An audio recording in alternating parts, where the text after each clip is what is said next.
o PDF no Moodle e também abrir o próximo trabalho teórico. Mas a colega de vocês me avisou que está com o cabeçalho errado, né? A do outro trabalho eu vou mudar, tá? Tudo bem?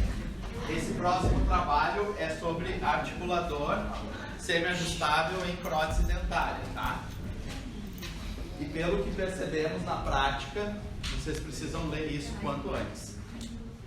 Tá? Porque tá muita dúvida ainda sobre o uso dos articuladores, registro de arco facial e tudo mais. Então, a minha sugestão é que antecipem o trabalho, façam antes e leiam, porque vocês vão precisar disso para a prática. Tá? Mas a entrega é no dia 1º de agosto. Certo? Hoje nós vamos falar para vocês sobre planejamento de PPR e a gente vai abordar no fim da aula planejamento de classe 1 e 2. Semana que vem nós vamos abordar classe 3 e 4 e daí nós vamos abrir para tirar dúvidas de vocês, tá? Período ali para vocês perguntarem todas as dúvidas que tiverem. Hoje a turma que teve aula prática já recebeu a aulinha de orientação ali daquela primeira meia hora, 45 minutos, que seria primeiro sobre a correção da prova, mas a gente achou melhor mudar e nós falamos um pouco dos grampos e seleção dos grampos, dos principais grampos que a gente vai utilizar para a maioria dos casos de planejamento de PPR, tá? Então as outras duas turmas terão quarta e sexta este assunto na aula prática. Certo? E vai se complementando o ensino do planejamento. Por quê? Vocês tiveram os fragmentos, né? Indicações, usos, cada situação específica. E agora a gente começa a pegar esse conhecimento, montar o quebra-cabeça para fazer o planejamento da PPR, como um todo, com todas as suas partes, para o caso específico, que é o paciente que vocês vão atender. Ou o caso que hipoteticamente vocês estejam planejando, seja para estudo, seja para prova. Certo, pessoal? Então a gente vai passar algumas diretrizes que nós temos que levar em consideração para o planejamento. Primeiro, tem a ver com aquilo que vocês já viram nas primeiras aulas da indicação do caso. Certo? Então, quando é que eu vou fazer uma PPR? Quando que eu vou fazer a prótese total e não a PPR? Ou quando eu posso fazer uma prótese fixa em relação à PPR? Tá? A gente vai ver algumas situações e algumas delas fogem da questão científica e indicação em si, que são condições socioeconômicas do paciente em questão, ou seja, o acesso ao serviço por questões socioeconômicas. Isso fica claro para vocês, porque alguns pacientes na clínica aqui, mesmo sendo só o custeio, um custo menor do que o do mercado aí fora, mesmo assim eles não conseguem pagar pela prótese. Tá? Então, a questão socioeconômica pode indicar o tipo de prótese que nós vamos fazer, o tipo de trabalho. Certo? Outra questão é a disponibilidade óssea. Eventualmente nós podemos fazer próteses fixas, próteses sobre implantes, de acordo com a capacidade e a quantidade de osso que esse paciente ainda tenha no rebordo alveolar remanescente. Condições sistêmicas: o paciente pode ter dinheiro, pode ter osso com volume e altura suficiente para fazer qualquer tratamento, mas ele não tem condição de saúde geral para receber implantes, por exemplo. Então esse paciente talvez tenha que fazer uma PPR. Certo? Então algumas condições levam a gente a analisar o caso concreto para o planejamento e, a partir do bom senso profissional, do entendimento da necessidade do paciente frente à sua queixa e as possibilidades técnicas para isso acontecer, a gente faz o planejamento. Tudo bem, pessoal? Faz sentido para vocês? Se vocês não entenderem, é só interromper e a gente vai dialogando com vocês. O que costuma acontecer em PPR? Costuma acontecer o ATL. O ATL é alginato, telefone e laboratório. O que significa isso? O cirurgião dentista, por falta de conhecimento técnico, não faz o planejamento ou não consegue planejar. Aí ele molda na situação que o paciente está, manda o modelo para o laboratório e o laboratório que planeja o caso e me manda a armação com os dentes montados. Isso acontece muito aí fora no mercado odontológico e é um erro. Por quê? Por melhor que seja o técnico, por mais treinamento que ele tenha em PPR, por mais que ele conheça tecnicamente, ele não viu a radiografia do paciente. Ele não sabe se aquele dente pilar tem mobilidade ou não. Ele não sabe se aquele prognóstico daquele dente é duradouro ou não é. Se ele tem que desenhar a PPR prevendo perder aquele dente para não perder o trabalho. Quem é o único profissional no meio que tem condições de saber tudo isso? É isso aí. Quem é que tem que planejar? E como é que se planeja? Modelo de estudo, delineamento, montagem, articulador semi-ajustável. E aí a gente pega com os exames complementares e faz o diagnóstico, o planejamento e o desenho da PPR. Ou seja, a gente manda para o laboratório o desenho que nós queremos. Não é o contrário. A gente prepara a boca do paciente para receber a PPR. Não é fazer a PPR do jeito que o paciente está. Entenderam? Isso é o divisor de águas entre planejar correto e ter sucesso na PPR ou rumo ao fracasso. E é assim que acontece. O que é o fracasso? O paciente usa essa PPR que foi no sistema ATL, alginato, telefone, laboratório, porque nós, seres humanos, conseguimos nos adaptar a situações complexas, como uma PPR mal adaptada. Ele usa por um período e aquele aparelho causa uma heterogenia e causa a perda do tecido ósseo de suporte do dente pilar, mobilidade, retrações, cáries, e o paciente perde não só a PPR, mas os outros dentes que estavam ajudando a segurar os ramos. E a próxima prótese é biomecanicamente pior do que aquela primeira, até que ele para na dentadura. Entenderam, pessoal?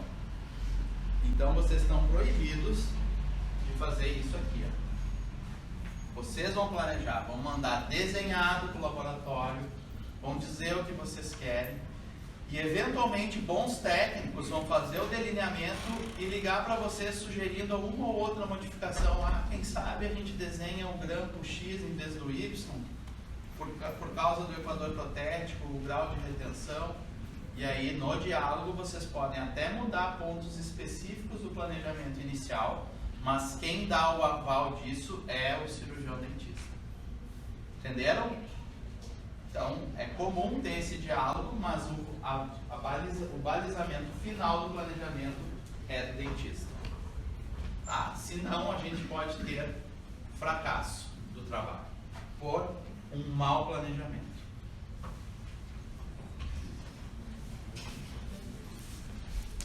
Então não é uma fórmula matemática que a gente vai passar para vocês aqui, tá? Ou seja, não é 1 mais 1 igual a 2. Por quê? Porque casos semelhantes em pacientes distintos podem ter caminhos diferentes para serem percorridos. Isso eu acho que é óbvio, não é? Então cada situação é específica. A gente tem que saber as generalidades do planejamento para aplicar no caso específico. E muitas vezes um caso tem mais de uma solução protética de PPR que está adequada e correta. Vai depender do bom senso profissional, do expertise daquele profissional, da capacidade do laboratório em executar o trabalho, e aí a gente define o caminho a ser percorrido. Primeira coisa que a gente tem que considerar no planejamento: a gente vai usar todos os componentes necessários para uma biomecânica correta, mas não vai exagerar no número de componentes da PPR. Quanto mais grampos ou componentes eu coloco na minha estrutura, maior ela fica, mais acumula alimento, mais desconfortável é para o paciente. Então a gente vai usar o mínimo necessário para conseguir ter a biomecânica correta. Ou seja, ele menos é mais, mas tem que ser o mínimo para atingir a biomecânica. Ok? Dente vizinho ao espaço protético obrigatoriamente tem que ter no mínimo apoio para garantir fixação e evitar esmagamento dos tecidos moles, inflamação e perda de suporte periodontal. E a prótese deve ter uma certa simetria. Simetria no sentido de equilíbrio das forças biomecânicas. E não que uma metade da prótese tem que ser igual à outra. Até porque isso dificilmente acontece. Certo? Às vezes a gente tem classe 1, extremo livre, dois premolares, dois primeiros premolares como retentores. Num, o equador protético mais cervical e no outro mais para oclusal. A gente vai indicar uma ação de pontas de um lado e a ação posterior do outro. Ou seja, biomecanicamente simétricos, mas o desenho é diferente. Tá? Então não quer dizer que um lado da PPR tem que ter o mesmo grampo do outro. Se isso for possível, a gente faz, mas nem sempre é. Ficou claro isso para vocês? O que quer dizer simetria? É simetria biomecânica. Não quer dizer que ela tem que ter o mesmo desenho de um lado para o outro. O que nós vamos avaliar também? Questões de saúde geral, idade, comportamento emocional. Isso aqui em prótese parcial removível e prótese total é fundamental. O paciente acredita que fazendo um trabalho pagando por ele, ele terá aqueles dentes que ele perdeu, que a natureza deu para ele. E isso não é possível nesses trabalhos. Existem limitações que a gente deve informar o paciente, tá? E nivelar a questão emocional desse paciente. Muitos estão fragilizados porque perderam os dentes, estão sem condição de mastigação, sem função estética. E a gente vai reabilitar com essas próteses. Então a gente tem que ter o cuidado com relação à parte emocional desses pacientes. No exame clínico intraoral, a gente vai ver aspectos de higiene, aspectos de equilíbrio facial, se o paciente perdeu a dimensão, está com as comissuras com quelite angular, isso é sinal de perda da dimensão, tem que restabelecer com a nossa prótese. Tá? A gente precisa fazer o exame dentário, periodontal e radiográfico para conseguir o melhor diagnóstico. Nós vamos determinar se essa prótese é uma prótese dento suportada ou dento muco suportada. Nós vamos avaliar se a oclusão do paciente precisa ser recondicionada, se tem dentes destruídos, se tem um desequilíbrio oclusal ou se está adequado e a gente pode manter aquele padrão para fazer o trabalho. Como é que a gente faz isso? Através de modelos de estudos e montagem no articulador semi-ajustável. E nós vamos avaliar a condição das próteses existentes, caso ele tenha próteses antigas, para a gente avaliar como que ele cuida daquela prótese, se a oclusão está correta ou se teve um desgaste excessivo, porque muitas vezes a prótese antiga pode ser uma boa referência para nós iniciarmos o trabalho e virar concluir o parecido dela, desde que ela esteja adequada. Faz sentido isso, né? Se tem algo que está bom, ele precisa trocar, está antigo, desgastou o dente, a gente pode tentar manter o mesmo padrão. Então, o cirurgião dentista deverá avaliar o estado real das estruturas remanescentes da boca, ver tecido gengival, tecido dentário, o suporte dos dentes pilares, ver a questão da fibromucosa para poder fazer o planejamento correto e vai ver se é possível o aproveitamento daquele dente suporte no futuro aparelho. Muitas vezes a gente tem que indicar a extração de alguns dentes porque não tem condições de serem mantidos. Às vezes tem condição clínica de estarem ali, mas não tem a condição protética de suportar um grampo para PPR. Ou porque está numa posição inadequada, ou porque está excluído por vários fatores. Certo? Isso cabe ao cirurgião dentista diagnosticar e determinar. E mais uma vez, a importância para avaliar essas situações do modelo de estudo e da montagem do articulador semi-ajustável. É por isso que vocês vão fazer o próximo trabalho sobre esse assunto. Para vocês reforçarem isso, que é um conhecimento que vocês já têm lá desde a oclusão. Né? Vocês também montaram prótese total no articulador semi-ajustável, não montaram? Então vocês têm que fixar esse conhecimento. Hoje nós estamos aqui para auxiliar vocês na prática. Daqui um pouco mais de um ano, nós não vamos estar mais aqui do lado de vocês. As decisões clínicas e técnicas vão ser exclusivas de vocês. Então vocês têm que ter o domínio do conhecimento teórico e prático. Senão, o que vocês vão fazer? Vai chegar o paciente e vocês vão fazer o quê? Ah, vamos remarcar, eu vou estudar isso aqui para a semana que vem. Não dá, né? Vocês têm que saber e ter firmeza no conhecimento.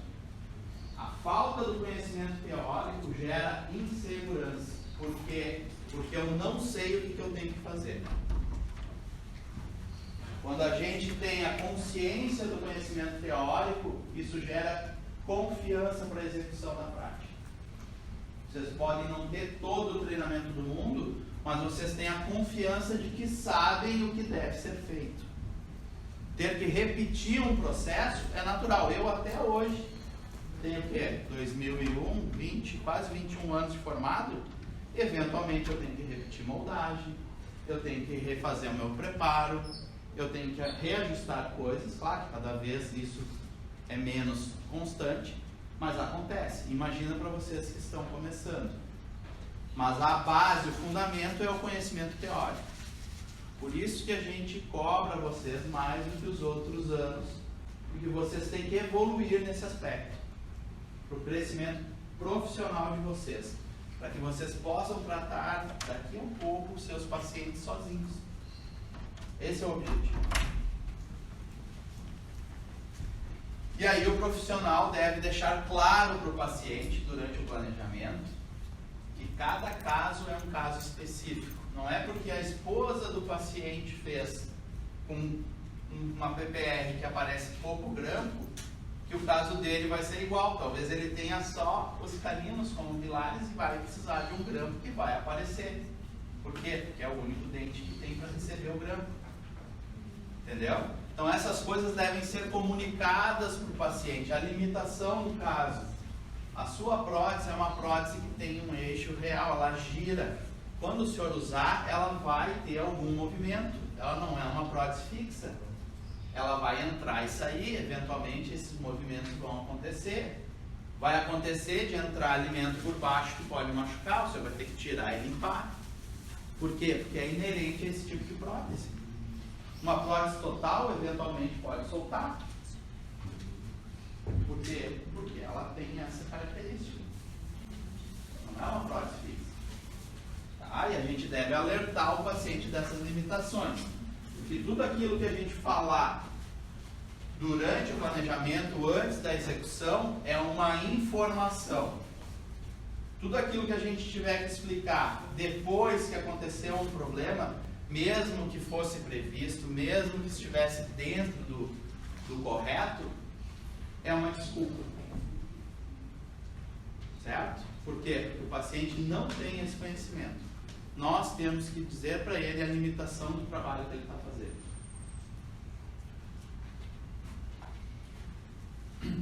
Alguns elementos são indispensáveis para estabelecer o planejamento. Tá? Então vocês vão ter que fazer o preenchimento correto da ficha clínica, ter radiografias. Esse papo a gente já teve lá na aula prática com vocês. Estamos só reforçando. Por quê? Porque não tem como fazer diagnóstico sem ter todos esses subsídios. Modelos de estudo, exames radiográficos, anamnese bem certinha, bem correta, exame clínico detalhado. Tá? E nós... ou um, ou outro, ou ambas. E eventualmente tomografia. Aquilo que o profissional acha necessário para ter certeza. Por exemplo, temos um dente que tem uma lesão apical e é uma mobilidade. E a gente tem dúvida se ele está trincado, fraturado ou essa lesão é apenas endodôntica. Qual é o exame que a gente tem que pedir para o paciente para ter o diagnóstico? Hã? O periapical, se eu ver o traço de fratura, define. Mas se eu não ver o traço de fratura, talvez eu precise de outro exame. Tomografia. Entenderam? E assim que a gente pensa o raciocínio do diagnóstico. A gente pode começar com o mais simples e às vezes tem que ir para um exame mais sofisticado. E aí a gente vai fazer a análise no exame dentário, qualitativo e quantitativo. Lembra da outra aula teórica que eu falei que às vezes ter 4 dentes, todos alinhados de um lado, ou 4 dispostos de forma que formam uma figura geométrica? O da figura geométrica é melhor os 4 do que os 4 alinhados. Ou até poderiam ser 6 dentes alinhados. É melhor ter menos, melhor distribuído, do que mais em linha. Porque a biomecânica vai ser melhor mesmo com menos dentes. Vocês lembram disso? Alguma dúvida em relação a qualitativo e quantitativo? Quanto mais dentes, teoricamente melhor o prognóstico da PPR. Contudo, quando eu tenho áreas geométricas que se formam com a presença desses dentes, melhor é do que em relação à linha, do que em relação a um ponto único. Tá? E figuras geométricas com mais complexidade, abrangendo maior área da estrutura, tendo pouca área de potência, melhor é também. Ou seja, se eu não tivesse esse canino, eu teria uma figura geométrica de um triângulo. Essa área aqui seria uma potência e o triângulo a resistência da força. Eu tendo o canino, eu tenho uma área de resistência e potência que elas se sobrepõem. Ou seja, eu tenho uma prótese menos suportável. É melhor essa área do quadrado do que a do triângulo. E assim sucessivamente. Isso influencia o nosso planejamento e principalmente o prognóstico da prótese. Exame periodontal, nós devemos avaliar os dentes de suporte, fazer a sondagem dos dentes, verificar se esse tecido está inflamado, se tem sangramento, se esses dentes têm mobilidade, qual é o grau da mobilidade, confirmar isso com o exame radiográfico e eventualmente esse paciente pode ser indicado para o tratamento periodontal prévio. Tá? Às vezes ele tem uma sequela de mobilidade, que ele já foi tratado, ele está saudável, ele não tem profundidade de sondagem, ele não tem sangramento, ele está apto para realizar a prótese. Vai depender da nossa indicação, a manutenção ou não daquele dente, frente ao planejamento geral do caso, frente ao prognóstico de se manter um dente com mobilidade ou não, dependendo do grau da mobilidade. Se é grau 1, se é grau 2. Grau 3 sempre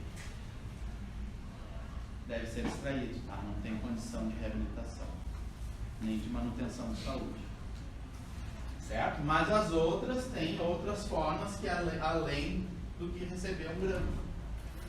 Nós podemos tratar no canal do dente Cortar no nível gengival e fazer um núcleo estojado para ficar embaixo da célula. Servir de apoio ou até mesmo botar um tipo de retentor. Isso é assunto das overdentures que a gente vai ver no próximo semestre. Mas faz parte do planejamento. E talvez vocês peguem casos assim na clínica agora. Claro que os professores orientadores vão guiar vocês nesse caminho. E tudo deve ser complementado por exame radiográfico, para a gente ter certeza que não tem cárie. Desconfigurado esse negócio. Mas não é o slide, é lá em cima. Alguém manja disso aqui? Mas parece que ele está torto ali.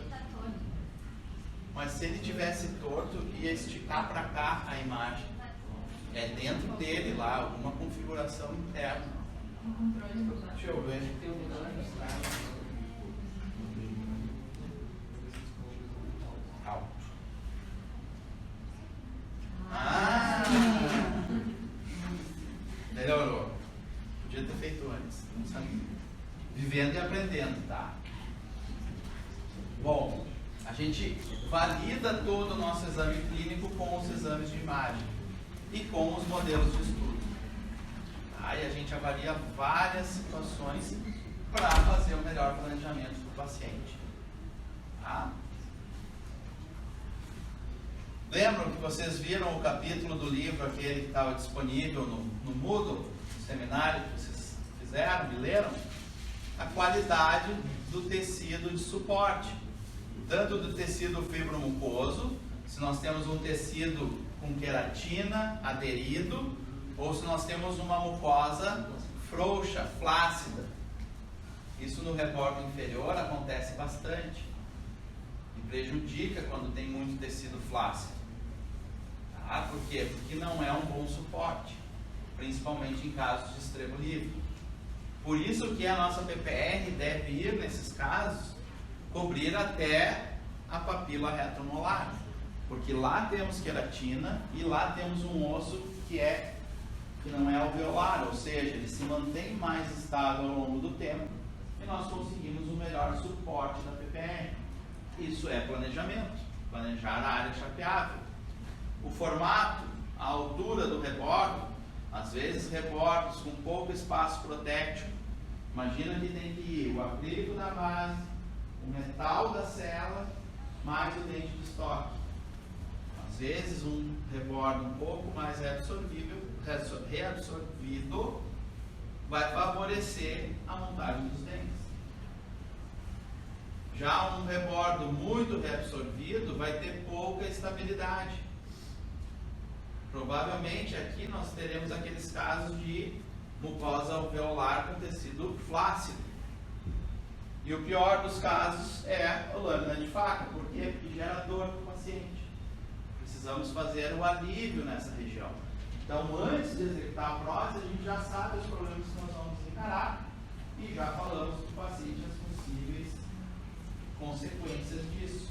Provavelmente a gente vai botar, o senhor vai ter dor, vai voltar para ajustar.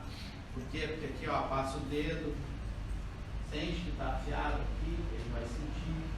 Eventualmente indicar a correção cirúrgica. Tá? O mesmo vale para o prognóstico do rebordo no sentido horizontal. O horizontal e o ascendente os mais favoráveis.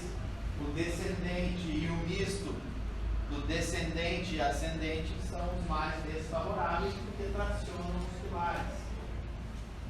Certo? Isso aí vocês também já viram. Regularidade do rebordo, toros, espígulas ósseas, restos radiculares devem ser operados antes de que a gente fazer a prótese, para que a gente remova esses problemas. Uma área com espígula óssea é uma agulha embaixo da prótese. O paciente não consegue usar a PPR. Deve ser removido cirurgicamente. Questões do plano oclusal.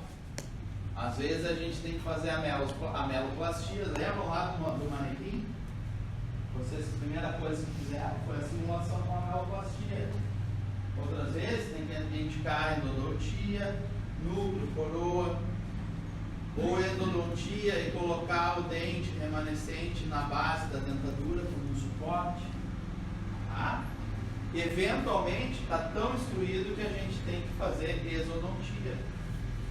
E muitas vezes o processo alveolar está instruído a ponto que os rebotes estão quase se tocando e precisa de correção cirúrgica também.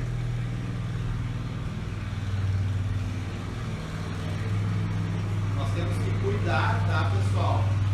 Quando a gente indica uma extração do dente, possivelmente seja pilar posterior, nós podemos estar transformando esse caso dentro suportado numa classe 1 ou classe 2 de Kennedy, que vai ter um eixo de rotação real, tá? Mas tem casos que não tem o que fazer, que a gente precisa indicar a extração desses dentes. No modelo de estudo, o que vocês vão determinar? Lembram com o auxílio lá do delineador? Eixo de inserção da PPR, equador protético através do delineamento. Nós vamos localizar os eixos de fulcro de rotação, sejam eles reais ou virtuais, para a gente estabelecer aonde nós vamos colocar os dispositivos do nosso aparelho que vão se contrapor a esses eixos de rotação. Nós vamos localizar áreas retentivas para determinar qual grampo nós vamos fazer. Localizar quem são os retentores diretos, que obrigatoriamente devem ter apoios. Nós vamos delimitar a região da cela, ou seja, a área chapeável. Nós vamos desenhar neles os conectores menores e maiores. E, por fim, transferir desse planejamento do modelo para um desenho em papel, indicando para o laboratório como que a gente quer a nossa armação. Certo? É possível desenhar com a mão, é possível fotografar o modelo, imprimir, desenhar sobre o desenho do modelo. Tem várias formas de se fazer isso. Mas é importante mandar para o laboratório o desenho da armação que a gente quer.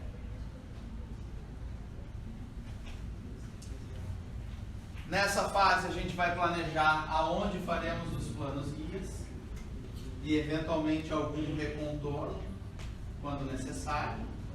Vocês lembram a diferença de plano guia e recontorno? Plano guia é para a gente definir, a gente tira as áreas definitivas e o recontorno é quando a gente não tem área. Plano guia, tá? Plano guia, a gente vai fazer um preparo na superfície dentária, que nós vamos diminuir a área de retenção. Por quê? Porque nós vamos preparar na área do equador protético e trazer ele mais para a cervical. Seja na área proximal, onde vai o dente de estoque, a cela, seja na área onde vai o braço de oposição. Ou seja, regiões onde a parte rígida da PPR vai tocar a superfície dentária. Já o recontorno são desgastes que a gente faz na superfície dentária, na região do braço de retenção. Ou seja, a gente tem uma área de retenção muito para oclusal ou para incisal, que a gente pode dizer que é muito alta. Tendo uma área muito retentiva, a gente quer diminuir o grau de retenção e trazer esse grampo para uma região mais cervical, por questões estéticas e até funcionais de calibração da retenção do grampo. Quando a gente não tem a retenção, a gente quer, né? Quando ela não está onde a gente quer, mas a gente tem bastante retenção. Tá? Quando a gente não tem retenção, não é o recontorno. A gente deve fazer a cavidade no esmalte, que é o dimple, ou a restauração côncava, ou a coroa, ou enfim, outro tipo de reparo dessa situação através de restaurações, diretas ou indiretas. A gente modifica o equador protético através do desgaste e isso diminui a retenção naquela área. Mas através do recontorno. Através do recontorno. Tá? Pode ser que eu tenha regiões que eu tenha muita retenção e eu quero botar um grampo num local mais cervical. Então eu tenho que diminuir um pouco a retenção através do recontorno. Tá? Essa é a diferença. planos guias vão ser projetados, simulados no modelo de estudo, e eles vão guiar o assentamento e a retirada da PPR e proporcionar áreas expulsivas para os componentes rígidos do aparelho. Então aqui a região mostrando componentes do braço de oposição, que eles se opõem, mantém a trajetória de inserção, eles promovem uma certa retenção friccional do aparelho, além de garantir a reciprocidade do grampo. E nas áreas onde a gente vai colocar os dentes de estoque, ele diminui os espaços mortos, o que faz com que a gente não tenha impacção alimentar e inflamação dos tecidos gengivais. Tá? Então as funções do plano guia são essas, basicamente. Tá? Ali mostrando como a gente faz o contorno dos planos guias, proximal e palatino-lingual, ou na superfície que vai ter o braço de oposição. E aí, no modelo de estudo, a gente avalia os eixos de rotação. Se nós vamos ter eixo real de rotação, ou seja, a prótese vai ter um fulcro que ela vai girar, vai fazer uma báscula, ou se tem um eixo virtual de rotação, ou seja, ela tem apoio dentário e é uma prótese dento suportada. Vamos ver os exemplos. Classe 1 e classe 2 de Kennedy, sempre nós vamos ter eixo real de rotação. Por quê? Porque falta o suporte posterior em ao menos um dos extremos na classe 2 e nos dois extremos posteriores na classe 1. Então sempre classe 1 e classe 2 é dentro muco suportada e tem um eixo real de rotação que a gente deve planejar o nosso aparelho tentando limitar essa rotação. Certo? Vejam, ó, os apoios mais distais fornecem o eixo no qual a PPR gira. Seja ela quando o paciente morde, seja o giro quando ele remove a PPR da boca. Tá? E na classe 1, que é biomecanicamente a prótese mais desfavorável que nós vamos ter. Tá? A classe 1, que é o extremo livre posterior, e a classe 4, que nós temos o extremo livre anterior quando faltam muitos dentes. Então são as próteses mais complexas em termos biomecânicos. Certo? Vejam, um exemplo de classe 2. Em amarelo aqui, ó, quando a prótese tende a sair do seu local, vai girar no eixo desses dois, aquele apoio lá neutraliza o movimento. Certo? Entenderam? Ela vai afastar do modelo e vai empurrar aquele apoio contra o seu nicho e tende a estabilizar o movimento. Em vermelho, quando a prótese tende a entrar em direção à gengiva, o que vai reter? Aquele grampo de retenção lá vai ajudar e também o apoio da fibromucosa. Por isso que a gente tem que ter a área chapeável, toda ela copiada na PPR, igual na prótese total. Certo? Então, como a gente minimiza o eixo real de rotação? Extensão da área chapeável, boa adaptação da cela, ou seja, a cela tem que estar bem adaptada na mucosa. Se tiver espaço entre a mucosa e a cela, vai girar até ela encostar na mucosa.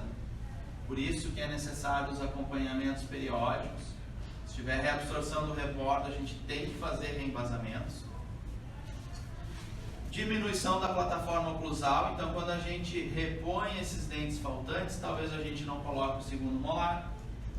Na maioria dos casos nós vamos fazer isso. Talvez colocar 3 pré-molares e 1 molar, ou um canino, 2 prés e 1 molar. Substituir dentes.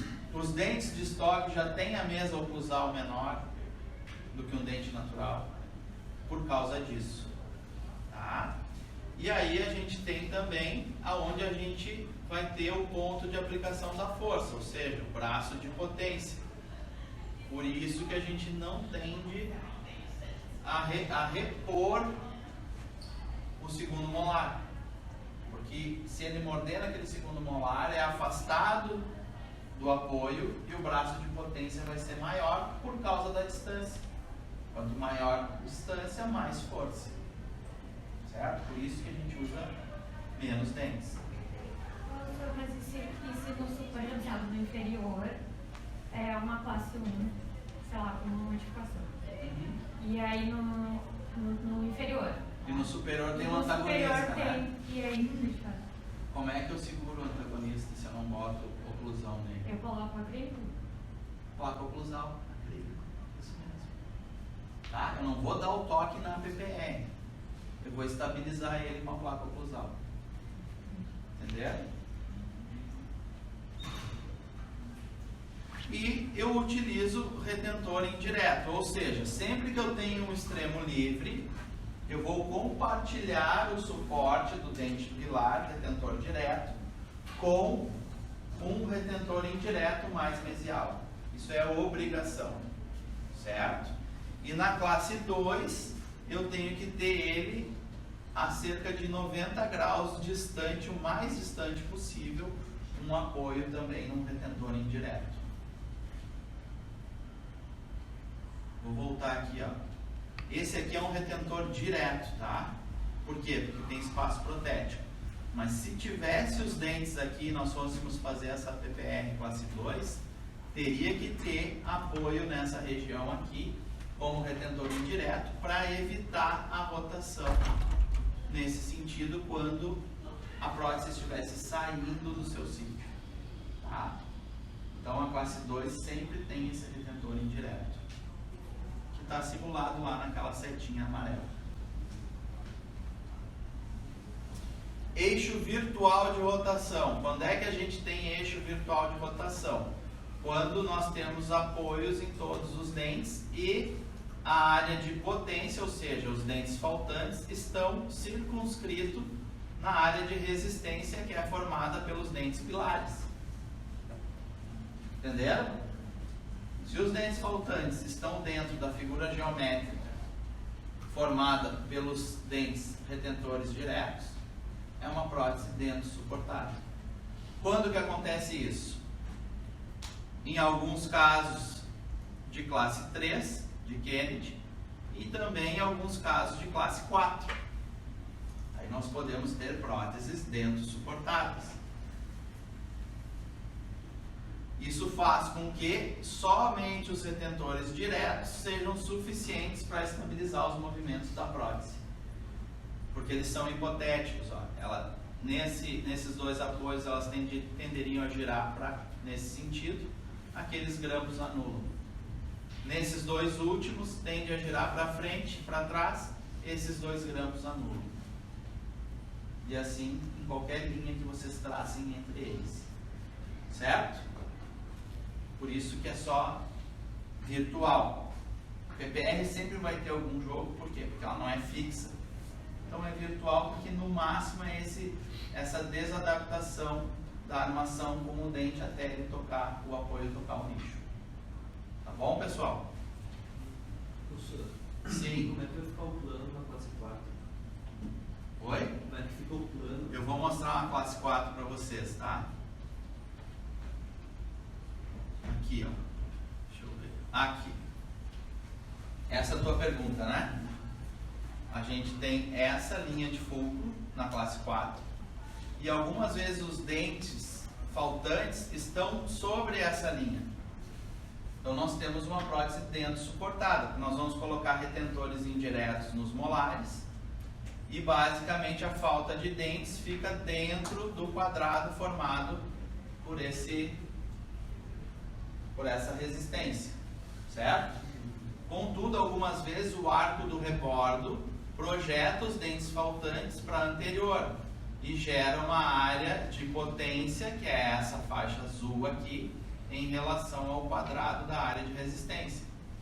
E aí na classe 4 nós temos um eixo que pode ser real, que é esse segundo aqui, Ou seja, o paciente quando morder nesses dentes vai tender a levantar os grampos lá atrás. Ou quando ele tentar tirar a prótese pela frente ou morder algo pegajoso, ela vai tender a girar aqui e pressiona os apoios contra os seus nichos nos molares. Certo? Então tem um eixo real na classe 4. Se ela está em linha com os dentes faltantes, é virtual, é uma prótese dento suportada. Certo? E aí o prognóstico de próteses dento suportadas sempre é pior do que o prognóstico... Desculpa, vamos repetir. O prognóstico das próteses dento suportadas sempre é inferior biomecanicamente do que de dentes de próteses PPRs dento suportadas, por causa desses movimentos reais ou virtuais. A biomecânica é mais fácil quando eu tenho todos os apoios em dentes do que quando eu tenho um extremo onde ela vai girar. Certo? E nós podemos ter casos de classe 3 com eixo virtual e casos com eixo real. Vejam, é uma classe 3, né? Com uma modificação. Uma área de potência grande, porque falta caninos e pré-molares de um lado, frente a uma área de resistência quase do mesmo tamanho, mas uma classe 3 com eixo real de rotação. Então, uma classe 3 que envolva canino, nós vamos ter eixo real de rotação. Certo, pessoal? Quando não envolve canino, geralmente a gente vai ter um eixo virtual e a classe 3 vai ser dentro suportado. Ou se o arco aqui nesse setor da subdivisão fosse muito projetado para o anterior, eu teria um eixo real. Nos casos de classe 1 e 2, você sempre eixo real de rotação. Sempre eixo real.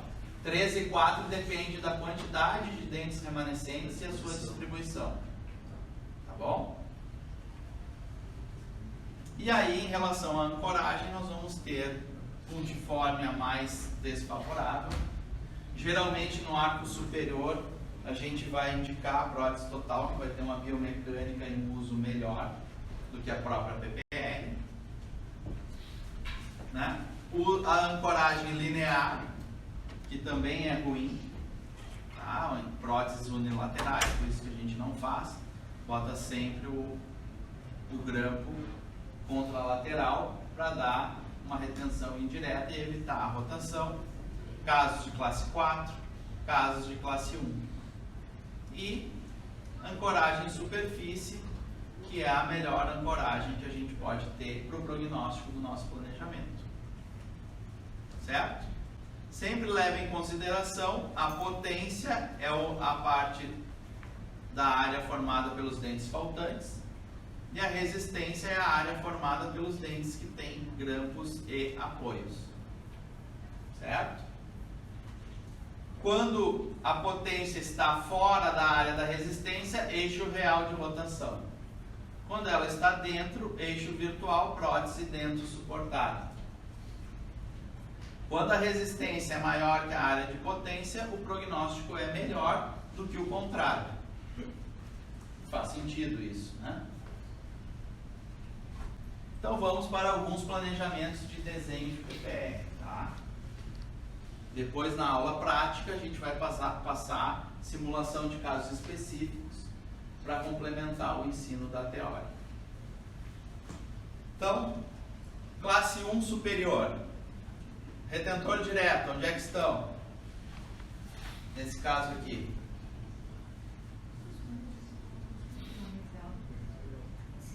Retentores diretos são os segundos pré-molares aqui, né?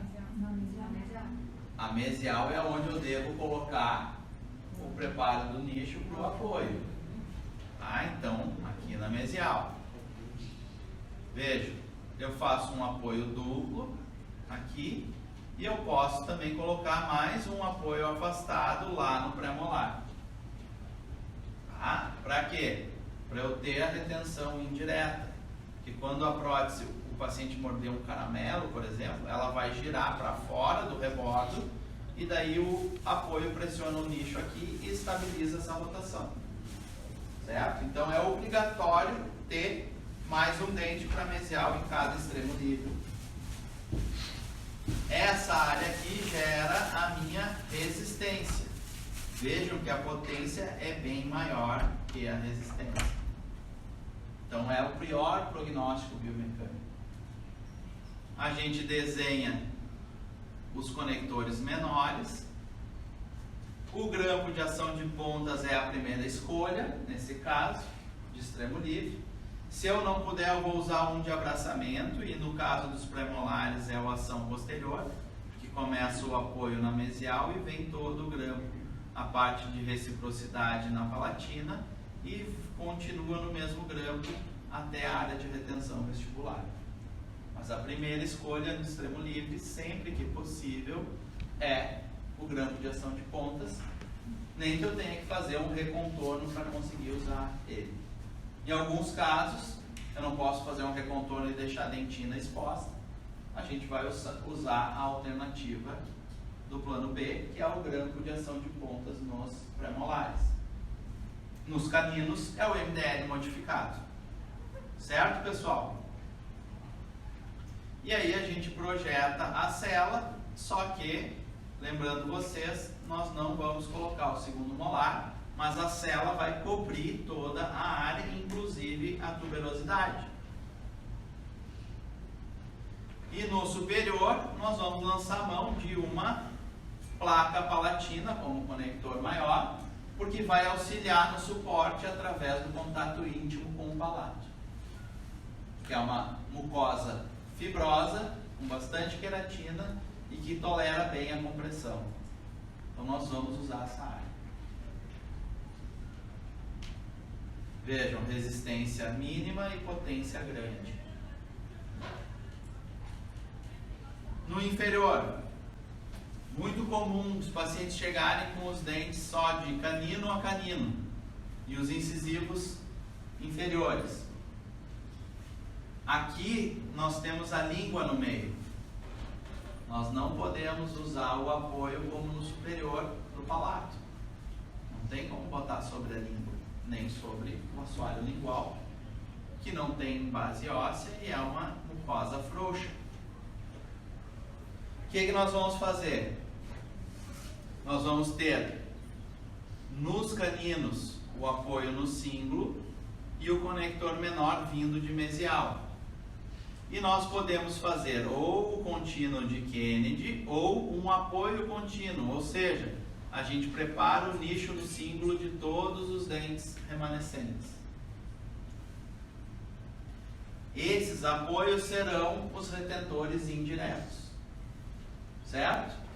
Quando a prótese tender a girar para afastar do rebordo, esses componentes do aparelho vão tender a minimizar essa rotação.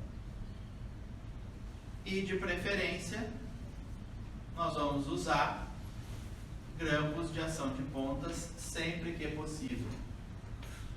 Tá? A física deles confere mais retenção e é muito apropriado para esse tipo de situação.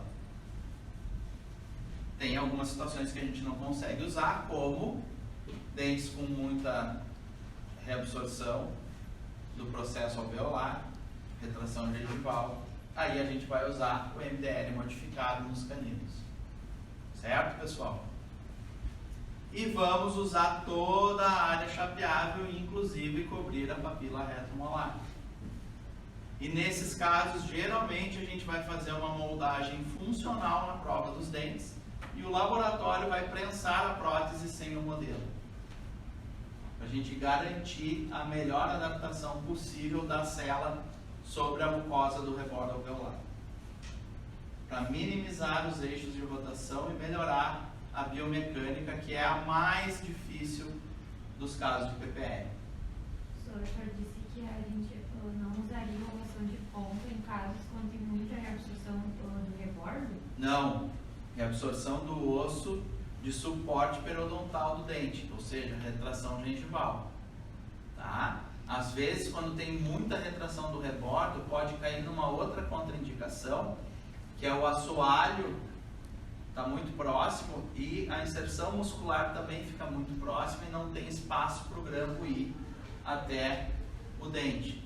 Então, nos casos de fundo de sulco raso, certo? Porque precisa ter um espaço para ele abrir, sair e ir para o dente, tá? E o conector maior, geralmente no inferior o lingual, mas a gente vai ter que fazer a medida para saber se ele cabe ou não. Tá? E aí, aqui na aula eu vou mostrar para vocês como que se faz. Então vejam, o inferior, nesse caso, é uma resistência bem pequena frente a uma potência muito grande. Por isso que a gente não vai repor o segundo molar, para diminuir a área da potência. Com essa luz aqui das janelas não dá para ver, mas vejam, um caso de uma PPL inferior classe 1, aqui nós temos uma estrutura metálica do conector maior, que não é a barra lingual, e sim o chapeado lingual, que não tinha espaço pela inserção muscular, e apoios incisais nesse caso, tá? Não é um caso que foi feito pela gente, um caso de livro, e demonstra um tipo de solução para classe 1. Vejam que a prótese vai até a papila retromolar. Um outro caso de classe 1, agora tendo o pré-molar, eu consigo fazer uma PPR, que eu posso apoiar mais um retentor indireto, que é o canino, e ela é estável assim. Tá? Posso também, se eu tenho dúvida do suporte desses dentes, né, desse canino, fazer o apoio contínuo, mas não é obrigatório nesses casos que eu tenho o pré-molar junto. Entenderam? Quando eu tenho só os caninos e os incisivos, eu preciso ou ter o contínuo de Kennedy ou fazer um apoio contínuo. E aqui como que a gente mede se tem um espaço suficiente para o conector tipo barra lingual, que é o mais confortável para o paciente. Eu pego ou uma silicona pesada, ou faço com Godiva, tá? Aquela do bastão. Eu manipulo ela na lamparina, molho a minha mão com a água morna, modelo na região lingual aqui do paciente, aí ela vai enrijecer. Eu retiro, aqueço a borda mais lingual e peço para o paciente levantar a lingual e botar para fora. Isso vai moldar o movimento muscular, a gente vem para o modelo de estudo, marca e faz a medição. Se eu tenho 8 a 7 milímetros no mínimo, eu posso fazer a barra lingual. Senão eu tenho que fazer um conector maior, tipo chapeado lingual. Entenderam? E isso nos casos inferiores vocês vão fazer ali na clínica. Para classe 2, caso superior, vejam, classe 2 sem modificação, tá? Onde é que está o eixo de rotação aqui? Entre quais dentes? Sempre os últimos apoios, tá? Onde é que tem os apoios mais posteriores nesse caso? Molar. E qual o outro? Pré-molar. Então a linha é essa aqui, né?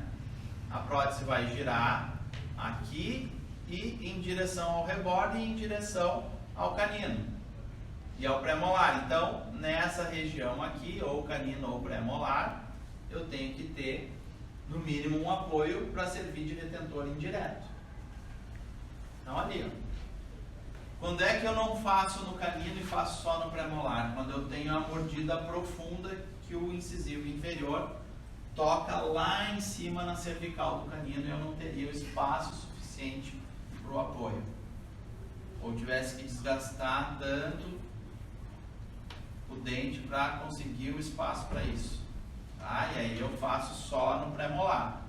Mas sempre que possível o canino é a região mais afastada e ele pode servir de retentor indireto, inclusive colocando canino e pré-molar. apoio somente ou braço de oposição no pré-molar também. Certo? No extremo livre da classe 2, o apoio tem que ser obrigatoriamente para mesial e eu tenho que obrigatoriamente ter mais um dente pilar. Mesmo que a oclusão seja desfavorável aqui, eu preciso desse retentor indireto para mesial para dividir as cargas do suporte com o retentor direto. Certo? Vejam, o eixo de rotação, formei uma área de retenção, de resistência, desculpa, e aqui a área de potência. Então, os conectores menores, grampo gêmeo no molar, daí eu posso livrar de colocar braço de retenção nessa área estética. No caso aqui foi simulado um grampo de ação posterior no pré-molar, porque teoricamente não daria para colocar a ação de pontas, por qualquer um daqueles motivos que a gente falou antes. Mas se der e o equador protético favorecer, a primeira escolha é a ação de pontas na classe 2, por causa do extremo livre. Fizemos a cela cobrindo toda a área chapeável e, novamente, conector maior, pelo menos do tipo placa palatina, para usar o apoio do palato no auxílio de suporte e estabilização biomecânica. Oi. Isso, ela não precisa ficar simétrica nesse sentido de reposição do dente. A biomecânica vai ser mais importante do que isso. Tá bom?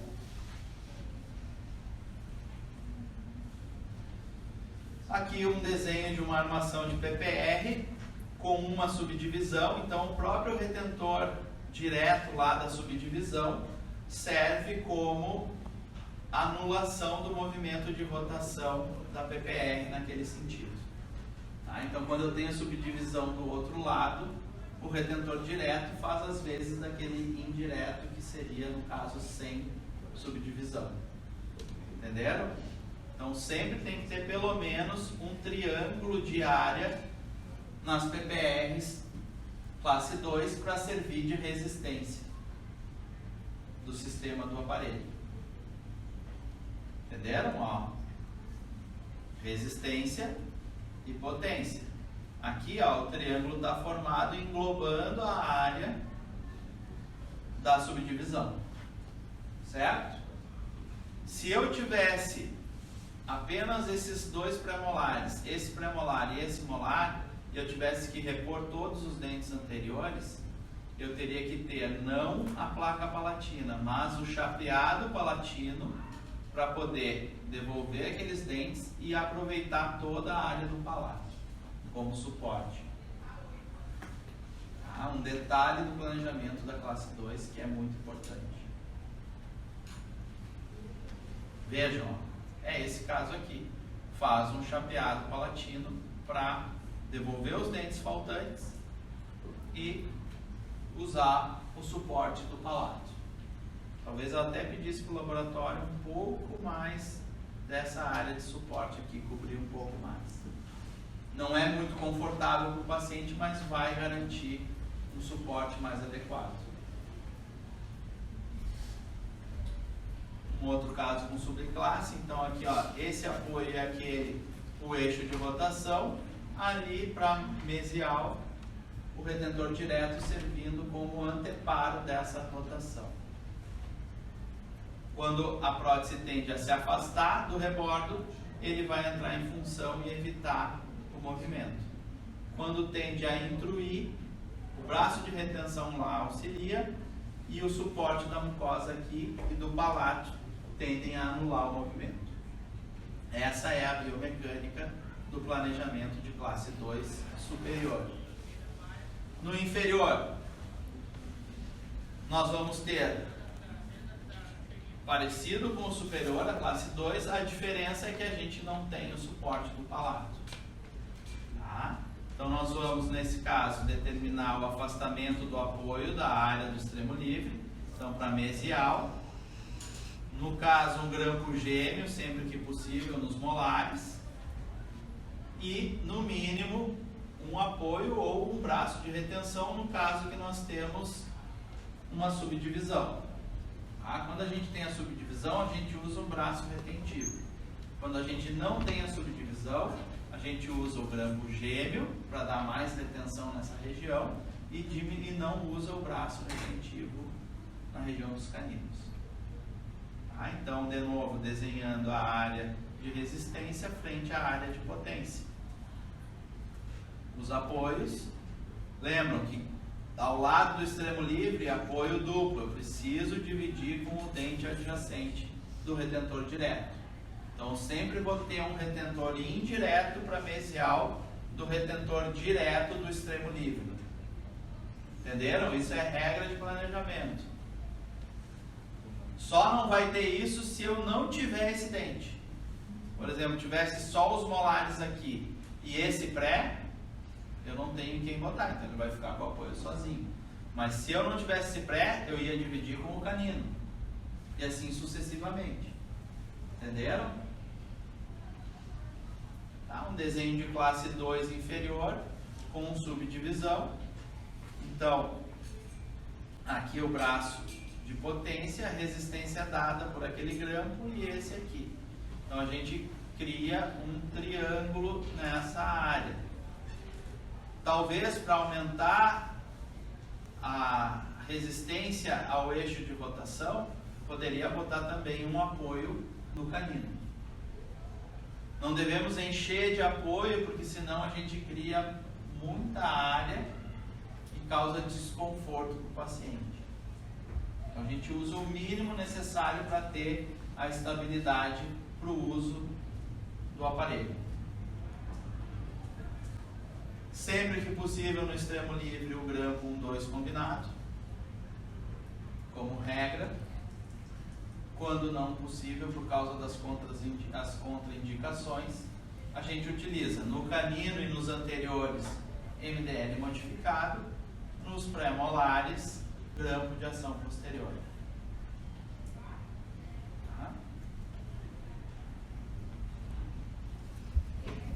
Caso similar ao último, mostrando o apoio duplo aqui, ó. Braço de oposição, apoio no retentor indireto e braço de oposição. O retentor direto da subdivisão já serve para anular o eixo de rotação e o retentor direto mais posterior. Certo, pessoal? Agradecer ao professor Kleber que disponibilizou a aula dele para a gente usar na disciplina e vou colocar à disposição para tirar dúvidas de vocês.